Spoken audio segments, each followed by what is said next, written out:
A very warm welcome to today's Koinonia seminar.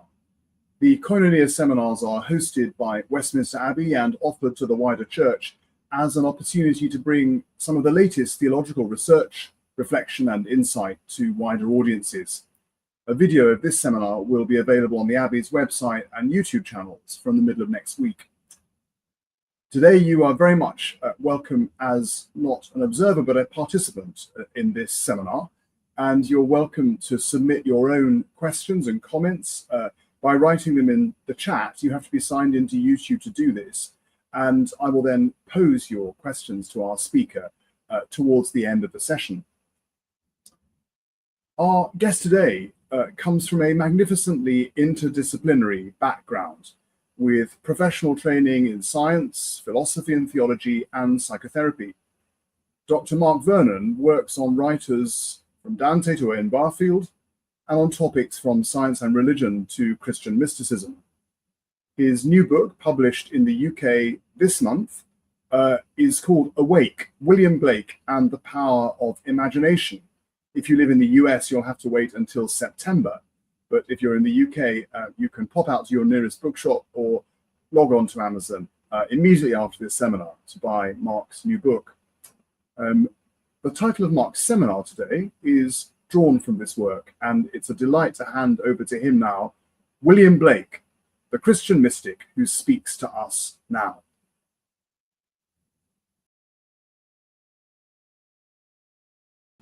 Thank you very much, Jamie. It's a joy to join you, and particularly with the links that William Blake himself had with Westminster Abbey. And I'll be talking a little bit about that, but hoping very much that you will feel by the end of the hour that William Blake is someone that you want to turn to. He can be befriended.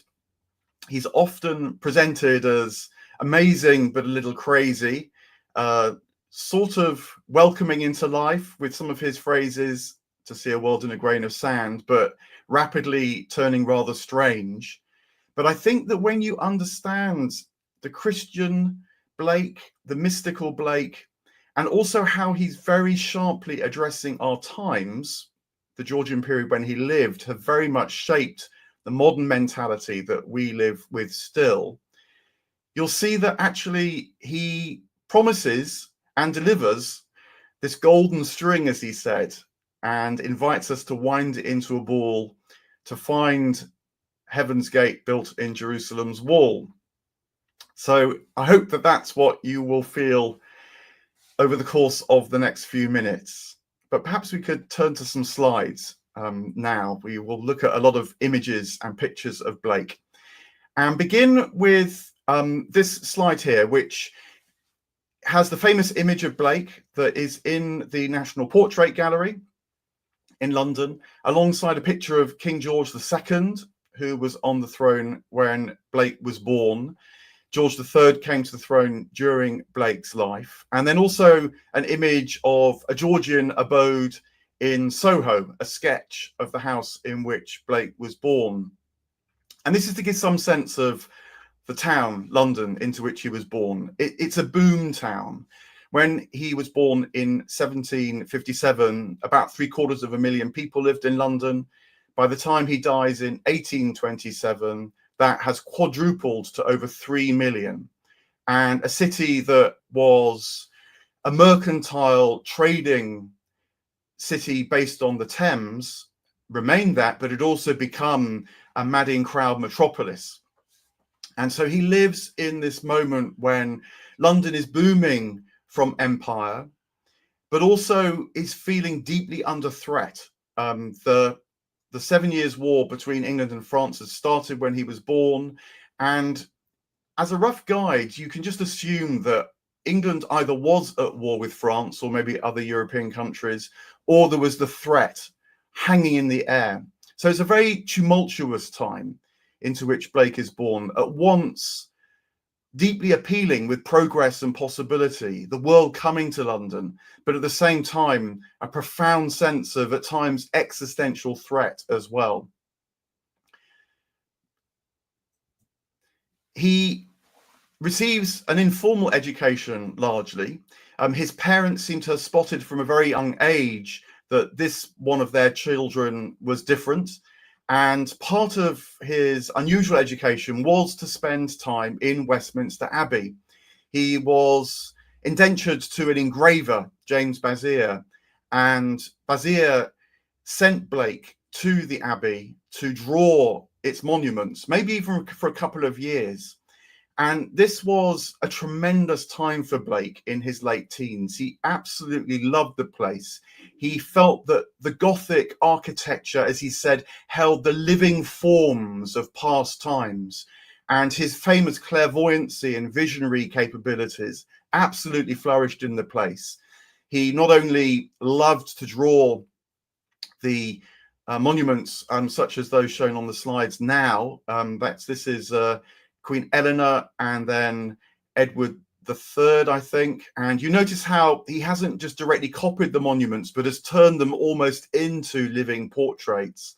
And then there's also the Sedilia from King Sebert's tomb, and then Sebert and Edward III, I think, there on the right. Give you a taste of how he drew these things, informed by the Gothic style, because it spoke to him spiritually so powerfully, but also quite distinctively Blakean, even at this early stage as well. He said that he saw great processions of monks through the abbey. He could smell the incense of former times on the air. And in contradistinction to St. Paul's Cathedral, which he really didn't like because he felt that was built according to the ratios of the rational mind that was really starting to seize the imagination of the time, he always remained a great lover of Westminster Abbey because of how he felt it met him in terms of his visionary capacities, his imagination. I'll say more about that. I should also say, though, that although he loved Westminster Abbey, he was very wary of the Church of England. He perhaps only went to church about 3 times in his life: at his baptism, perhaps at his father's funeral, and then also at his wedding. And here you can see an image of the font, which is in St. James's Piccadilly, a relatively new Wren church where he was baptized, and then also an image of St. Mary's Battersea, which was a new Georgian building where he and Catherine, his wife, were baptized, she being from Battersea. Just to say something about this font, which you can still see, it had a hood originally at the time, now no longer there. And I like this sense of the hood because I hope you can make out that there's a cluster of cherubim at the top and then a wonderful guardian angel floating down the side of the hood. And I like to think that even at the very early age of his baptism, maybe even just a couple of days old, the blurry eyes of the young William would have seen a sight that he already recognized. Blake lived in a world where celestial beings were quite as present to him as the physical material world that we otherwise know so well. And I think that part of the challenge of Blake is not to explain that by explaining it away, which has become very common now, particularly to resort to some kind of psychological diagnosis, hyperphantasia, aphantasia, temporal lobe epilepsy, whatever you fancy. Some writer will have proposed that, but instead to take him at his word and see that this sense of presence is possible for us all. He says that he was lucky enough not to have that educated out of him, but to be able to work on the imagination so as to know more fully this kind of multi-dimensional ecology. He thought that this wasn't just some private whim and fancy that a few crazy people have. It's actually much more crazy to become uncoupled from that sense of presence. And I think he offers us a way back into that, to amplify it and expand it once more, which I'll say more about. Part of the trouble, he reckons, was that a certain kind of imagination was starting to grip the society in which he was born, the culture that was flourishing from it. And it's captured here in this perhaps the most famous image, the Ancient of Days.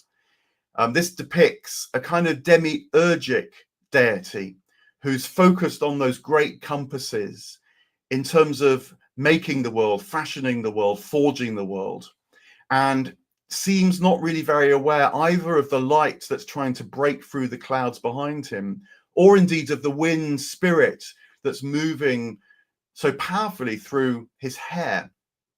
And this is the notion of God that was shaping actually the establishment, the king and the Church of England, as well as the revolutionaries of his time, figures like Tom Paine.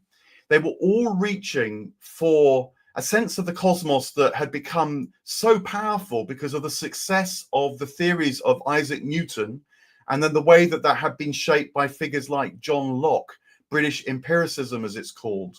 And Blake engaged with these great philosophical figures quite as much as he did with the art and the creativity of his imagination as well.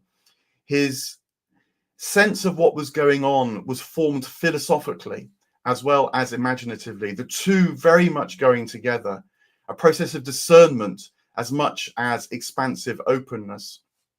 And he feared this deism, which incidentally developed in the Victorian period into modern day atheism, because what it did was it cut us off from the living cosmos. It made God into a wonderful lawmaker, but one who then disappeared behind the clouds, as he put it, into a no-bo daddy, not someone that we could relate to as our source, as our wellspring, and know as much intimately as transcendently.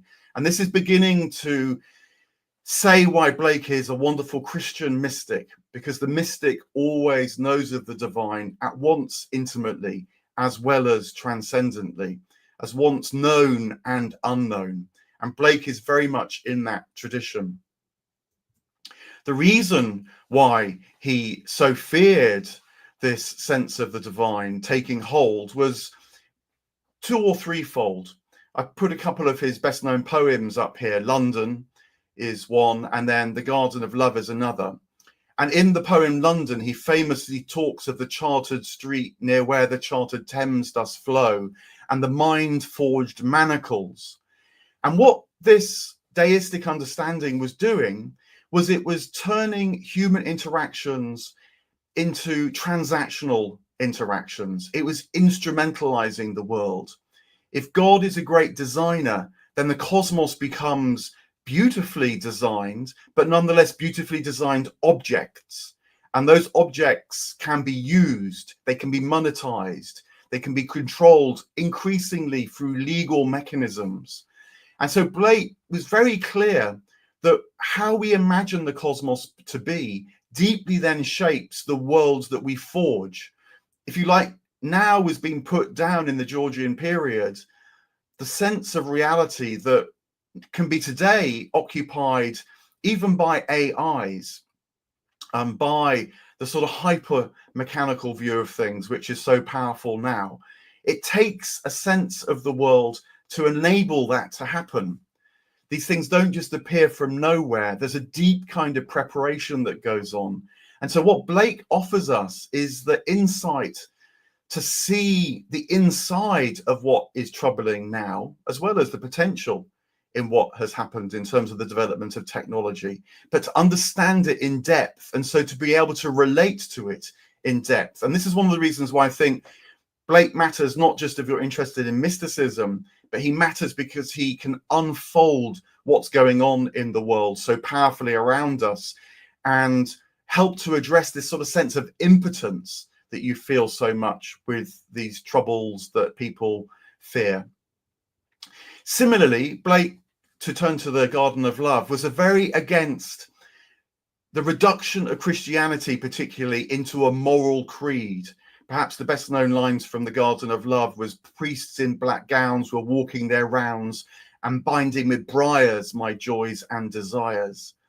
And there's always a tendency in a world that is shaped by the transactional, the instrumental, shaped by the sense that God is a distant purveyor of what's good, to turn Christianity into a moral creed, as if what counts is not your relationship with the divine and the extraordinary, weird and wonderful sense of that, as well as the intimate, consoling and forming sense of that, but to turn that into almost a checklist. Do you believe this? Do you not believe that? The Bible becomes a text to prove things, not a text to inspire. And Christianity becomes defined by particularly a sexual ethic, the moral creed, and hence binding with briars my joys and desires. And I think Blake can address the way that Christianity is inclined to move in that direction as well. Again, he understands the roots of that, and so can help us to move beyond just the dualistic debates that so powerfully seize our times as well, these kind of moral particulars. He talked about morality wasting life. And the notion of wasting there, I think, is, particularly telling, because it's a bit like a fertilizer that is designed to do a good thing, help growth. And yet, because it's so focused on the one thing, it wastes the wider life around it. It destroys the richer ecology. And that's the trouble with Christianity as a moral creed. People who are advocating the moralism do with the best of intentions. They think the good is at stake. And yet, because it becomes so focused on that, it wastes the wider spiritual ecology and leaves people just feeling guilty or outsiders, or like they must do the right thing in order to stay on the inside. It wastes the wider life that Christianity and other traditions, this mystical appreciation of life, can promise. So Blake helps us to understand the transactional nature of now, the chartered streets, the minefield manacles, but also the way that religion, particularly Christianity, I think, can become a sort of form of moralizing that turns everything into a zero-sum game. He also thought very deeply about how the modern imagination is uncoupling us from the cosmos. Here's a very striking image from his great poem, Jerusalem, the Emanation of the Giant Albion. And it shows Albion with the fibers of love that would have connected him to the wider cosmos being pulled out from him by figures he called the daughters of memory. Now, there's a lot going on in this image, but the fibers of love would have been the deep sympathy, the sense of influence, participation in the wider cosmos that would have been known by our forebears, particularly in the medieval world. This is why Gothic architecture features the cosmos in its stones, because we're invited to enter into a sharing in that wider cosmos when you walk into a Gothic building. But Blake thought that those fibers were being removed by this emerging modern imagination. And it was being done because we're increasingly relying on the daughters of memory rather than the daughters of inspiration. The daughters of memory are those that invite us to consider the world based on what we know, based on the past, based on the information we've accumulated about the world. Now, that's valuable. You can do a lot with it. But if you rely on that way of relating to the world, you find yourself increasingly being cut off from the world, because what you're not receiving is the life from the daughters of inspiration. I actually think there's a deep critique here of AI, of technology, which of course produces extraordinary models of reality, modes of communicating with us, even with a fluency of language. But it's all based on what can be drawn from data centers, from huge banks of memory, and the very sophisticated ways in which those digitized memories can be structured, restructured, can be manipulated, can be read.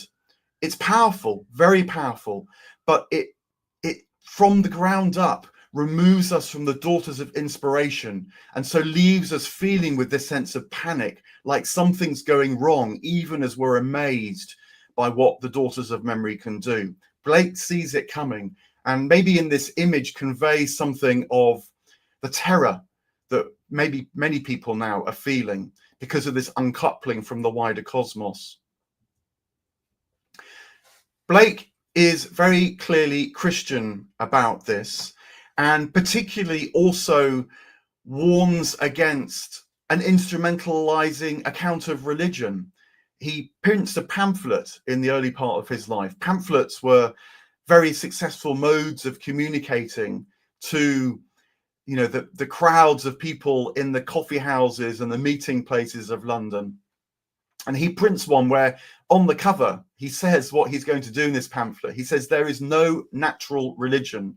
He's deeply against the pre-evolutionary, which now in our time have become the evolutionary accounts of religion, as if the most important thing about religion is that it's a social utility, that there's a great God in the sky that will keep the masses under control, and that religion evolves because it helps us to survive. Now, no doubt that is a byproduct, but Blake is saying if you think of religiosity in that way, again, you cut yourself off from its source, from its wellspring, and it just becomes one more way of fighting your enemy, of manipulating people.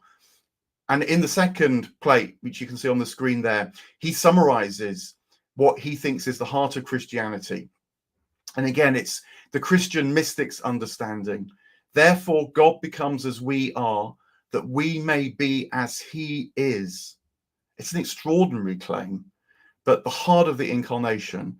And moreover, it situates Blake absolutely squarely in an orthodox understanding of Christianity, because this phrase, therefore God becomes as we are, that we may be as he is, rings like a bell, particularly through the early Christian centuries, in some of the greatest writers about Christianity, figures like Gregory of Nyssa, who's known as the father of orthodoxy. He said this. Blake is connecting with that.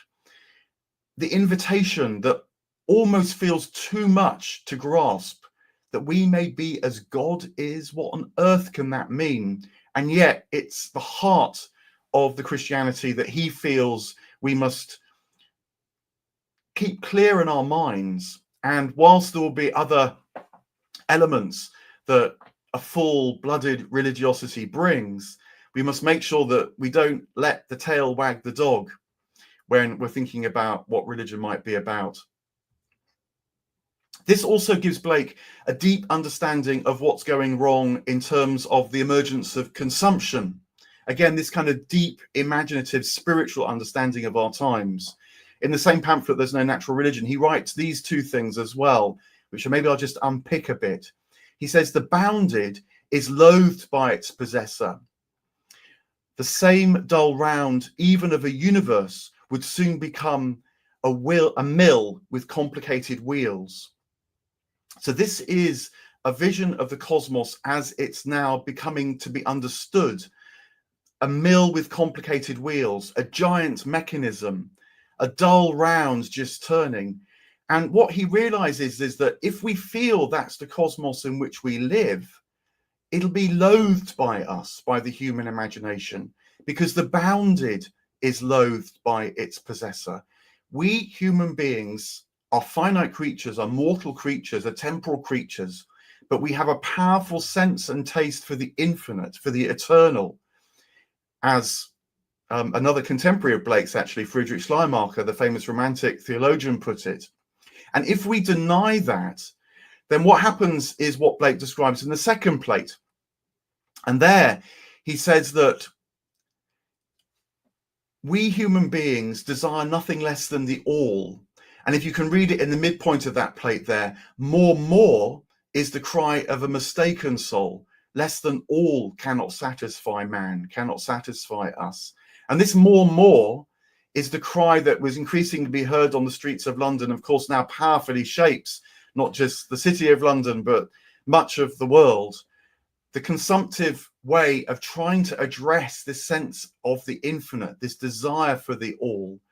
And Blake argues what we must do is not limit our desire, but understand the true goals of our desire.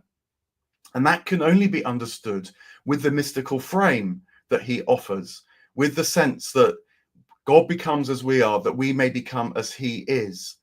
And so the emerging capitalism of his time, he read figures like Adam Smith. It's spiritually very astute, but spiritually deeply perverse as well, because it understands that material goods won't satisfy us, though we'll be tempted to buy more of them. and yet cuts us off in the very act of purchasing from that which might satisfy these deepest yearnings, which is not some sort of minimalist approach to our desire, but actually is the maximalist. And this is what a mystical tradition can address, using the desire that's alive within us, the love, the yearning, the hope that's alive within us, whether we like it or not, to guide us back to the fullness of the vision. Part of the reason why Blake is a Christian mystic who can speak to us now. Now, he's deeply informed in this by his understanding of the Bible. The image there on the left is an allegory of the Bible he painted. And the Bible for him is best read not as a text that will provide you with historical clues as to the truth of whether the resurrection or not really happened, as to the truth of whether the virgin birth really happened 2,000 years ago. Rather, what it will do is awaken within you the truth of what the resurrection means, the truth of what the virgin birth means, that kind of dedication to God, that sense that new life comes from the dying of our old selves. And so in this image, you have this stream of women and children who are approaching the Bible ablaze on the great altar because it's delivering this inspiration to them. And he also got this very interestingly, I think, from his connections, not just with the Anglican religiosity of the times, the Roman Catholic religiosity, which was as much, treated with suspicion in the Georgian period as it was understood, but also through orthodoxy. The image on the right there is one of Blake's paintings of the Virgin and Child, clearly inspired by Orthodox iconography. And he knew this because there was an Orthodox presence in London, but also because his mother was a Moravian, and the Moravians were a dissenting church that actually took their authority from the Orthodox Church rather than from the Catholic Church or the Church of England or other Protestant churches. And that, I think, is why Blake is so orthodox with a lowercase o as well as with an uppercase O, and so knew of these great phrases from the church fathers, such as, therefore God becomes as we are, that we may be as he is. So I hope you can feel Blake's sense of what it means to be a Christian mystic starting to reach out now. And I want to stress that even more because another influence on Blake, I think, was what was coming in from the Indian subcontinent. Remember that part of the British Empire was what was happening with the East India Company in India, this deeply mixed, ambivalent sense of the empire that at once was a kind of extractive machine from other parts of the world, but was also a mode of receiving from the other parts of the world as well. And in particular, the great Indian text, the Bhagavad Gita, was translated in 1785. Blake read it. He knew Charles Wilkins, the translator. He paints pictures of Brahmins and other Indian figures. Unfortunately, they don't survive, but you can feel it in his work, which I have presented here. Another tremendous image from Jerusalem, the emanation of the giant Albion. This shows the daughters of inspiration. We looked at the daughters of memory before, pulling out the fibers of love. And what the daughters of inspiration here are urging on Jerusalem, the central female here, is not to be fooled by the figure on the left. And that's Vala. And Vala is a figure who will veil reality from you. And Vala, the name, is a pun on Maya, which is the Indian sense of ignorance, confusion about the nature of reality. And Maya veils in the Indian understanding. So Blake has made that Vala, Vala, the Maya that veils, carrying her great veil, as you see.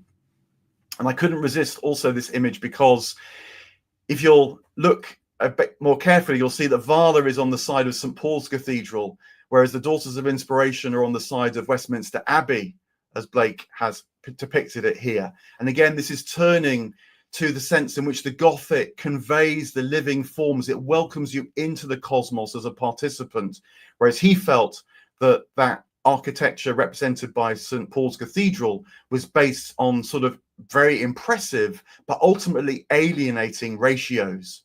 And so the Daughters of Inspiration here are encouraging Jerusalem to resist Vala, resist this sense of how we can lose touch with reality, such as is conveyed in texts like the Bhagavad Gita that Blake also deeply related to. And this is what the Christian mystic knows, that the things that they encounter most directly in their own tradition are alive in other traditions as well. And very often it's by engaging with other traditions that that which is present in your own springs back into life. And so this pluralism is not a form of relativism.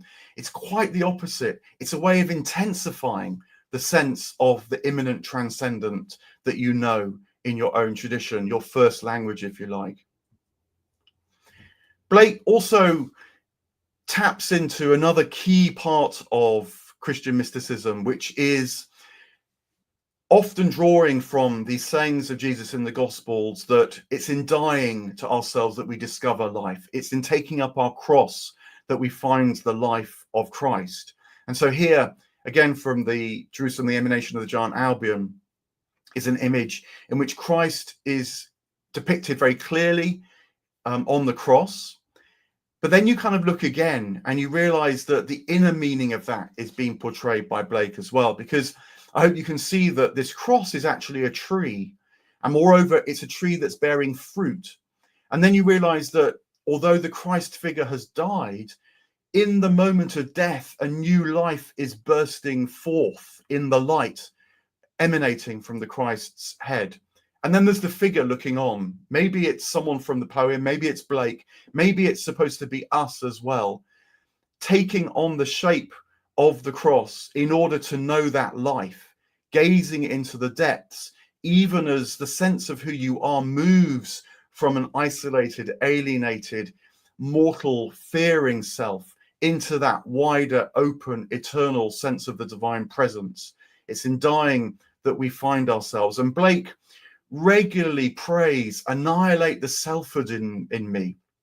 He was very much alert to this mystical understanding of how we're born again, how the Spirit can come upon us. And his poetry and the way that he portrays it, I think, can awaken that sense of Christianity inside of us as well.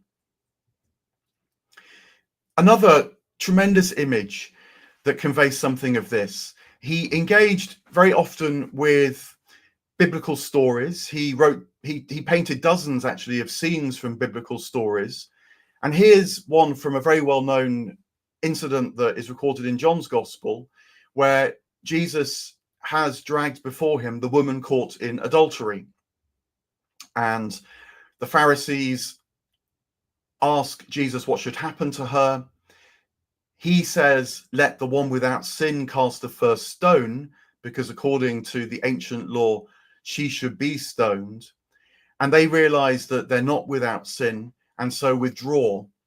And this is the moment that Blake portrays in his portrayal of this gospel encounter.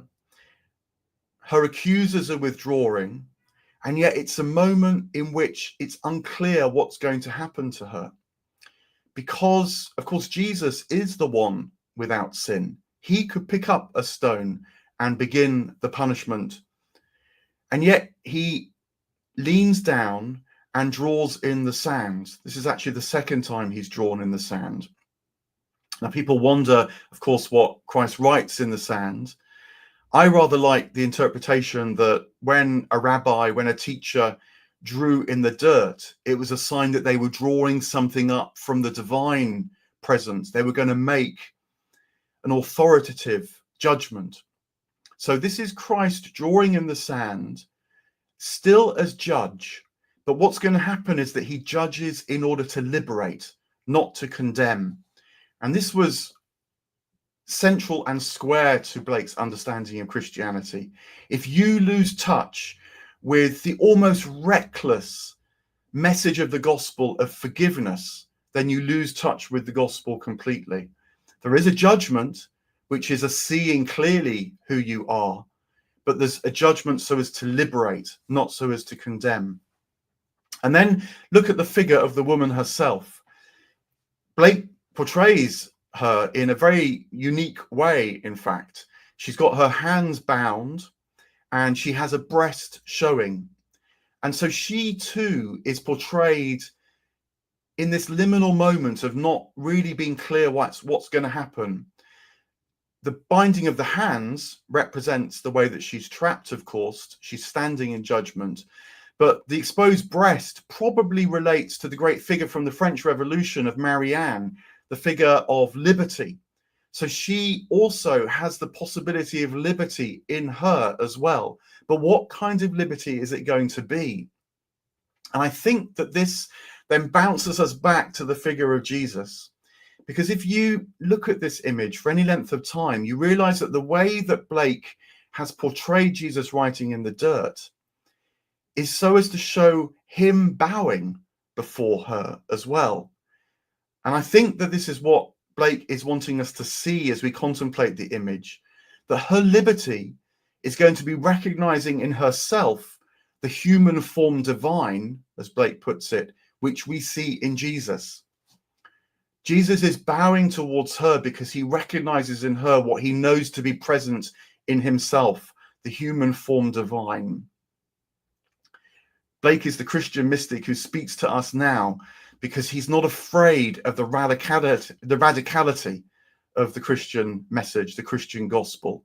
And even in this most tense moment where the woman is brought by her accusers, a moment of life and death, that can break through.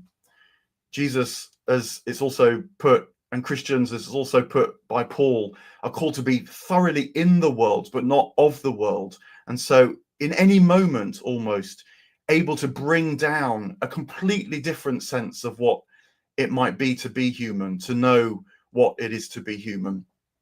Blake often talks about it in relation to contraries. He says that we human beings stand between contraries. The ones that Jesus particularly embodies are the contrary of the finite person who is in touch with the infinite, of the mortal who has the immortal divine present to them, of the temporal figure who is going to die, but who also is going to bring squarely to our awareness the eternal. And if Jesus inhabited these contraries in life, so too we can feel ourselves sort of thrown into these contraries in a way, whether we ask to or not. But by inhabiting them, release the new life that this woman who was caught in adultery is on the cusp of knowing in herself as Jesus bows before her. I want to read a passage from Blake now that in his own words expresses some of this. And this is the opening section to Jerusalem, the Emanation of the Giant Albion. And it begins with Blake saying what his message is about, which is receiving from the divine voice, putting it into imagery, putting it into verse, what is going on with this calling that the mystic knows. So let me read from this plate, and I'll maybe just gloss one or two thoughts as well. It begins, of the sleep of Ulro, and of the passage through eternal death, and of the awakening to eternal life. This theme calls me, Blake says in his own voice, in sleep, night after night, and every morn awakes me at sunrise. Then I see the Saviour over me, spreading his beams of love and dictating the words of this mild song.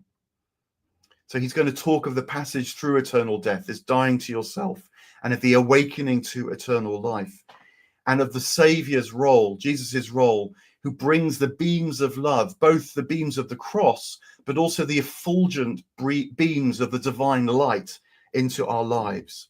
Blake says he hears these words and then he puts them into his own words. You know, when we receive inspiration, it's not a passive act, it's an active engagement with the inspiration to turn it into our own sense of things. And so to spread the message in our life as much as because of what we've heard.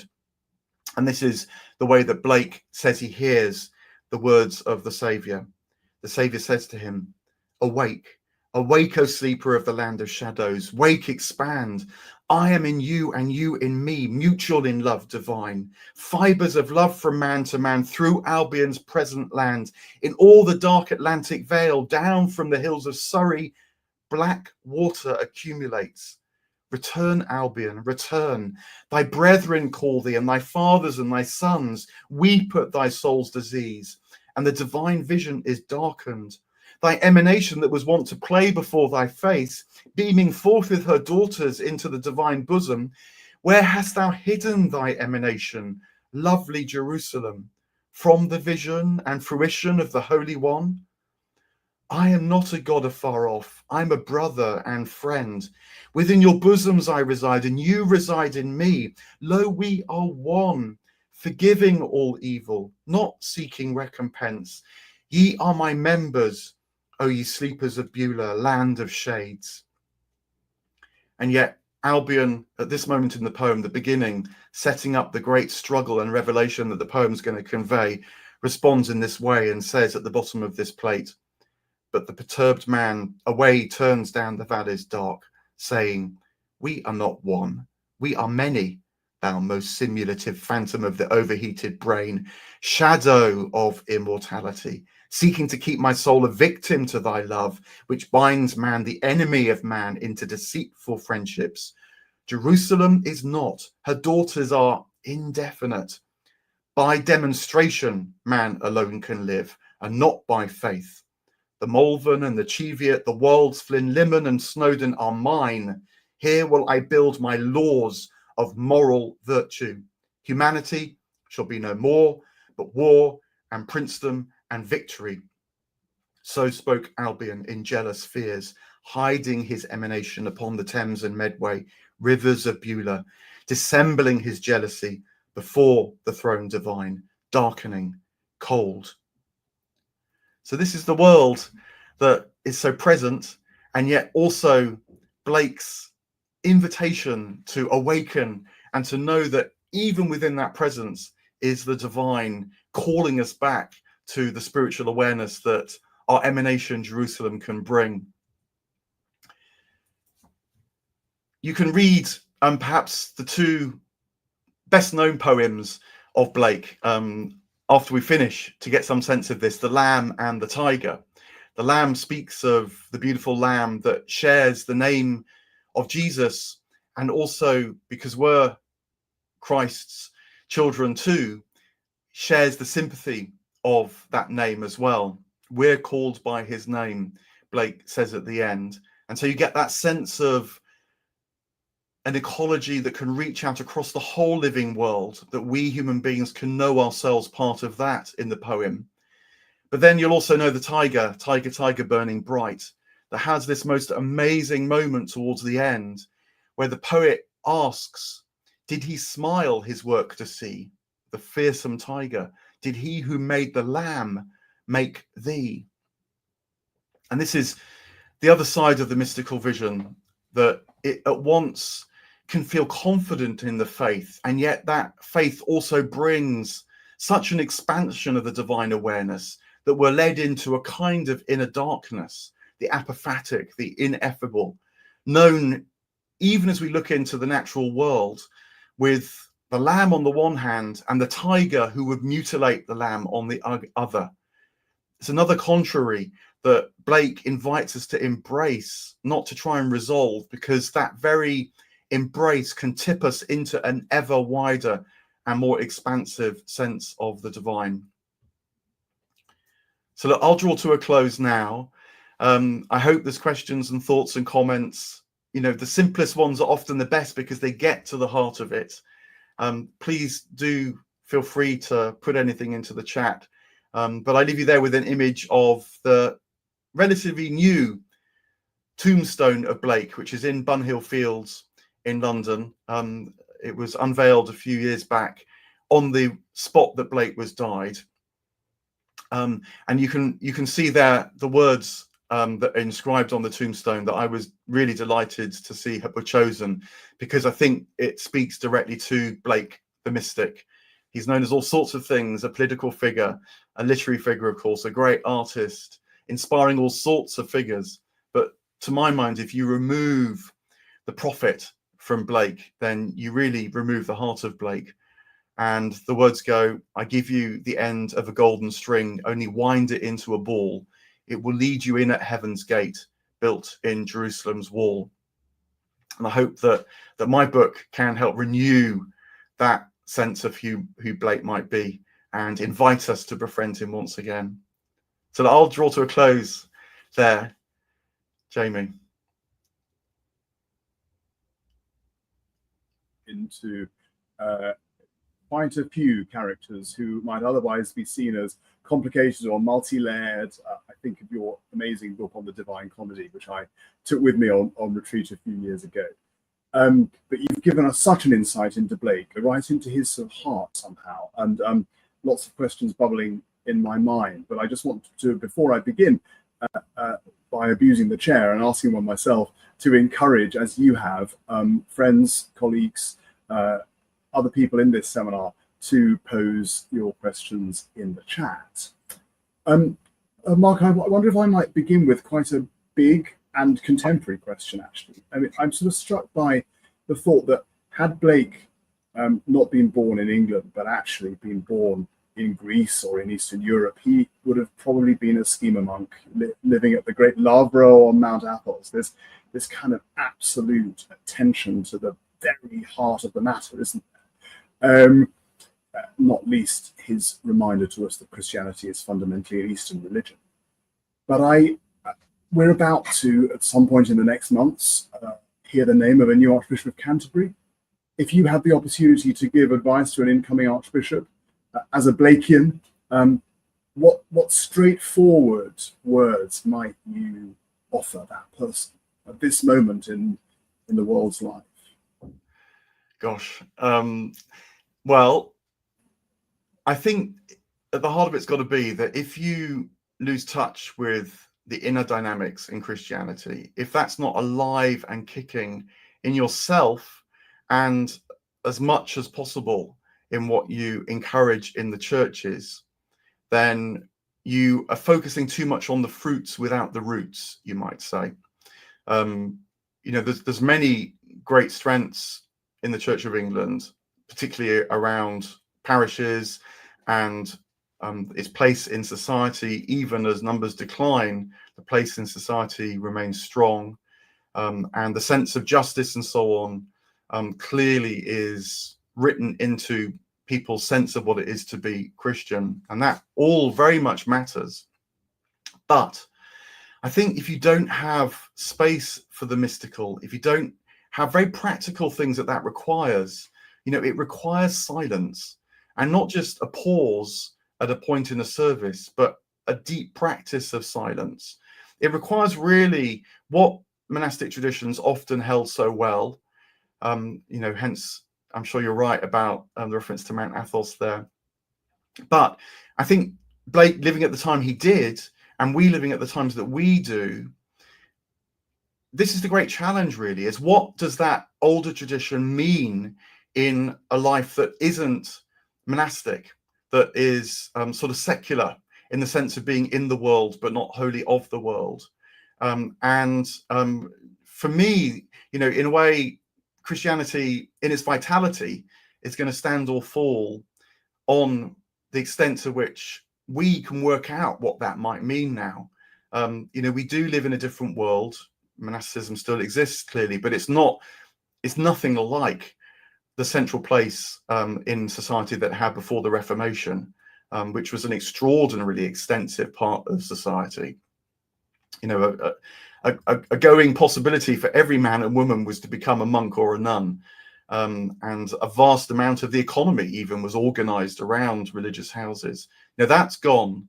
And the challenge, which I think Blake was onto, partly because of, he was born with this second sight, spiritual verities were just present to him, but also because I hope you've been persuaded he has this very profound critique of what's going on, as well as a sense of what is required to address these things. It's, from the roots up.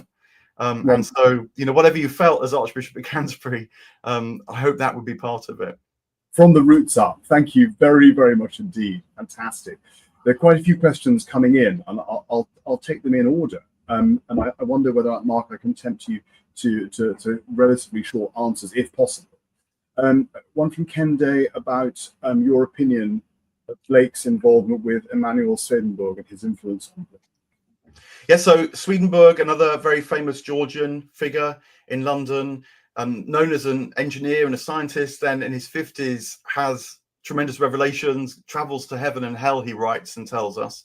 And I think Blake warmed to him because here was another intellectual figure who was very alert to the spiritual. But Blake himself, he's ambivalent as ever, and he particularly turns from the Swedenborgians when they form a church, and he feels it's descending into this moral creedism again.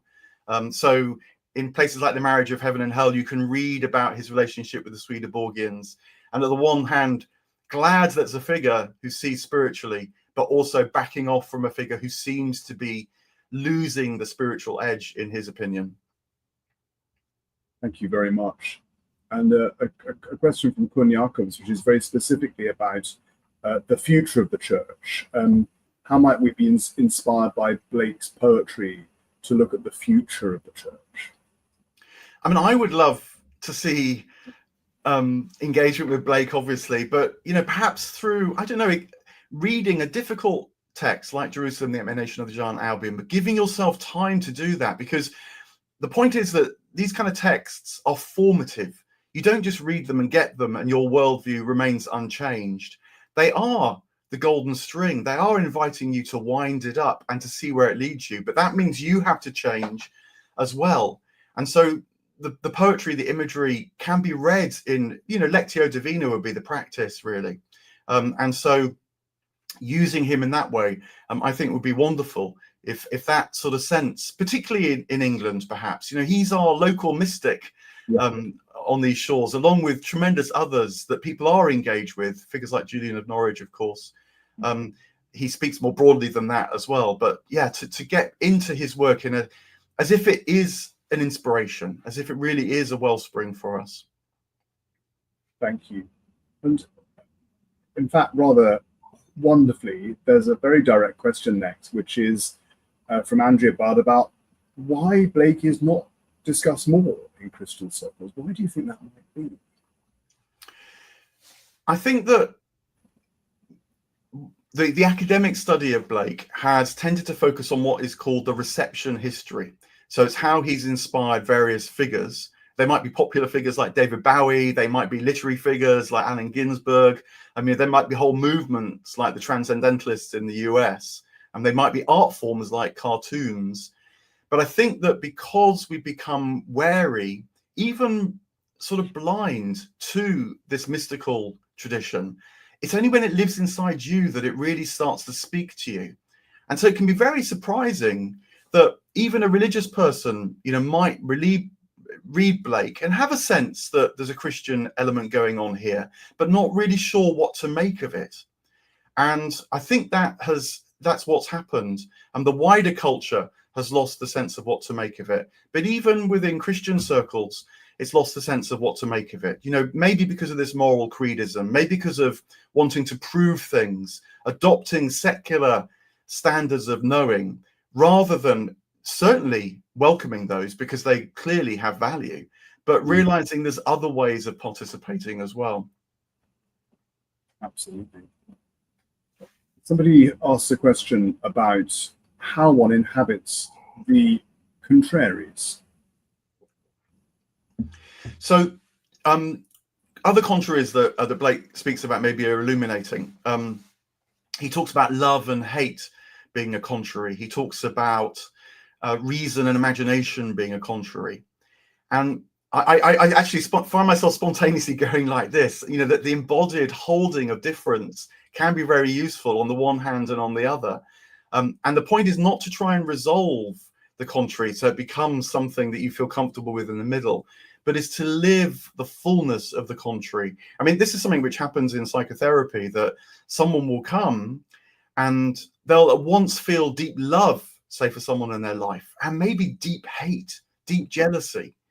And what you try and do in psychotherapy is not get rid of what seems bad and only focus on what seems good, but recognize that even in the darkness, there's something that might be seeded, which will transform that which seems of the light. And so a third thing can start to emerge. You know, Christian spirituality is very triangular in shape. It's constantly asking us to let in the kingdom that's near, not just find a place for it in what we already understand. And so when you feel these tensions, and goodness me, we live in a time that is all too aware of the tensions, but rather than just sort of hanging on to your comfortable tribe, you might say, ask yourself what's going on in the person that might seem like my opponent, which might even seem horrendous to me, because there's a life in them as well. Remember that even the demons were once angels that have fallen. There's light everywhere if only we can see it. And so that is the challenge of living with the contraries. Fantastic, thank you. And a final question, I think, from Ken Day, unless anybody else wants to come in. I think this is possibly the final question. Given his many links with the natural world, how much of an animist would you say Blake was? Yeah, he loved the natural world. Remember, London, certainly at the beginning of his life, was still small enough that even within half an hour, you could be walking out into arable fields.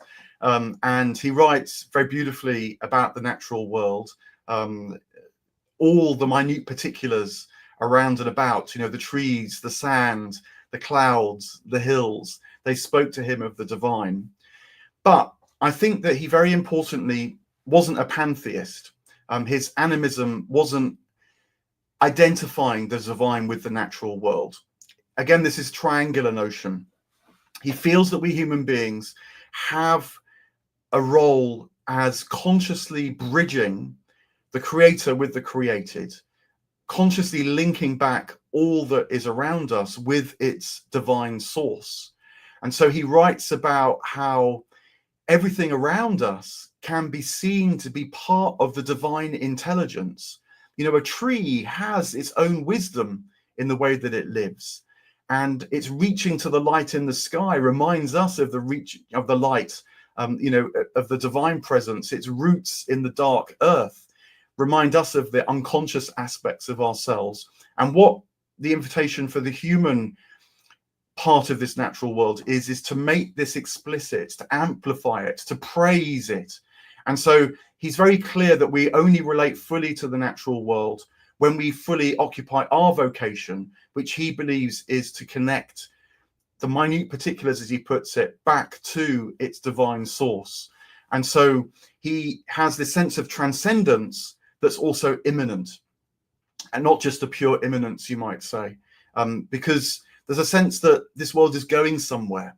It's not just about restoring a kind of aboriginal harmony, but is actually leading the world and following the world in its pathway back to the divine, the New Jerusalem. So I hope that makes some sense in terms of what he can bring to an ecological understanding that we, clearly powerfully need as well. That's such a helpful and as our friend Ken Day has just said, illuminating answer. I'm reminded of the collect in Common Worship, which is a translation in part of the Sarum Collect, but one of the Sundays after Trinity, I can't remember which one, where it does pray that we may love God in all things and above all things. When Cranmer translated that in the 16th century, he scratched out the in all things and left the above all things. The editors of Common Worship rather brilliantly put it back together. And in a sense, I think that's so much of what you've said in this seminar hints at that worldview. Mark, this could go on forever, I suspect, this conversation. And perhaps it is on another Platonic level at some point. But of course, what we all need to do is go and buy your book now so we can read more. So I encourage very strongly, friends, colleagues on this seminar, to go and buy Mark's fantastic book, Awake, William Blake and the Power of the Imagination. Only two things remain for me to say. Firstly is to thank Mark on the behalf of the Dean and Chapter here, but on behalf of everybody in this seminar. You've given us so much, Mark, and so much to think about, to pray about, and I think encouraged us to new habits of prayer, sight, and reflection, not just individually, but as the church, and we're truly grateful to you for that. Thank you. Friends, the next year's programme of Koinonia seminars will be announced over the autumn, so keep an eye on your emails or on the Abbey's website, on our social media channels. We'll begin again towards the end of September with 2 seminars online each term. We thank you very much indeed for being with us. Keep in touch and do, as I certainly shall, re-watch this seminar in due course. Thank you very much for being with us. God bless you.